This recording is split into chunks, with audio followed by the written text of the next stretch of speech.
I think I went through a phase where I tried to be really Korean, apologizing and taking blame, and like no matter how hard you try, like people are always going to see you as like some kind of privileged foreigner. So don't try to fit in like so hard to the point where you lose yourself.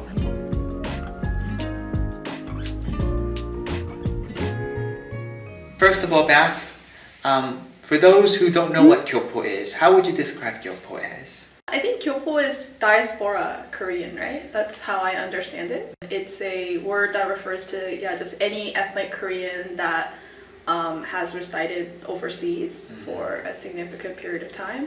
And what has been your experience like going to Canada and coming back to Korea? If you could tell us a little bit more about your journey.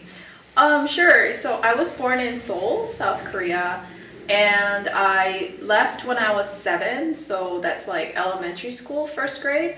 And I lived in the UK for 2 years, and then I moved to Canada when I was 10 and grew up there, did all my education there, and I came back to Korea 9 years ago in 2013. Wow, so you've been living here for a little. Yeah. So what was like the 9 years has been like for you? 9 years for me have been definitely a lot of changes. When I first came to Korea, I actually didn't even speak Korean that well. A taxi driver asked me where I was from, even though I was speaking Korean. I guess because of the way I dressed and the way I like spoke Korean with really like a thick accent. And there were just a lot of things that we can maybe get into later that were very new to me. So it was a lot of changes, I would say. Yeah. But what would you say like some of the biggest differences between living in Canada, Vancouver, and living in Korea? So yeah, like I'm from Vancouver, Canada, but I also lived in Montreal and Toronto. But Vancouver, the longest, it's where I grew up. I would say the biggest difference is that, first of all, the population density is a lot higher here in Seoul, right? So like I would say Seoul is like definitely the biggest city I've ever lived in, like, you know, like size-wise and population-wise. And so I think one thing I really had to get used to was the fact that everyone is very busy and no one talks to you if they don't know you. And in Canada, in Vancouver, like it's totally normal to start a conversation with someone and to say like, hey, how are you? Or like, the weather's nice, I like your shoes or whatever. But in Korea, people will really not respond well to you talking to them if you don't know them. So I think that's the biggest difference. I think it's just like agreed social sort of distance of, you know, like if I don't know you, don't talk to me. Yeah. Were there any other expectations on you? Because, you know, you look Korean and you do speak Korean, even though you struggled in the beginning, you said. Was there any expectations, do you feel like? It's like, yeah, for sure. I think that even though I'm technically a foreigner, like my passport is not Korean and I don't have voting rights here, even though I pay all my taxes. I think that, yeah, Korean people, because Korea has been an ethnically homogenous country for a really long time, so there is this automatic assumption that if you look Korean, you are Korean, like native, born and raised. And so I've had a lot of very confusing interactions, especially early on in my time here, where Korean people don't really know what to do with me because, yeah, I look so Korean, but I don't like act or speak in the way that they expect. And so, and that caused a lot of stress for me as well. So yeah, that's the expectation, I think. Like when you look Korean, people expect you to be fully Korean, you know, like nationality-wise, culture-wise, everything. Especially because I worked in education early on in my time here. I think that schools especially are very more conservative and they're very hierarchical. And I think that in that kind of work setting, I wasn't really sure what my place was because even though I'm Korean, I'm technically like the foreign teacher. And so, but I don't look like a foreign teacher. So I think especially the older teachers had no idea what to do with me. It's like, you know, they had kind of like a system error when they had to deal with me. Like they didn't know, like, should I speak to her in Korean or should I ask someone to ask her in English? Like, you know what I mean? Like, and it was very awkward.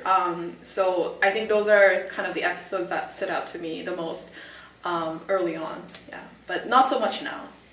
What would you say some of the ups and downs for you living here as Gyopo? I think everybody has a different personality, Absolutely. yeah, different lived experience, and like different sets of like privileges or disadvantages. So, you know, I can only speak for myself. I really don't want to like do a grand sweeping generalization of the Gyopo experience, Right. but based on my experience, I think some of the ups have definitely been when I finally did start learning the language and getting more comfortable, I started to feel more comfortable and more at home here, and I didn't feel as out of place because I kind of understood what was going on. But the other downside though was that because I'm still not fully fluent in Korean and not completely fluent in the culture either, as in I don't really know sometimes how to act in certain social situations, that can be again a downside because then Korean people get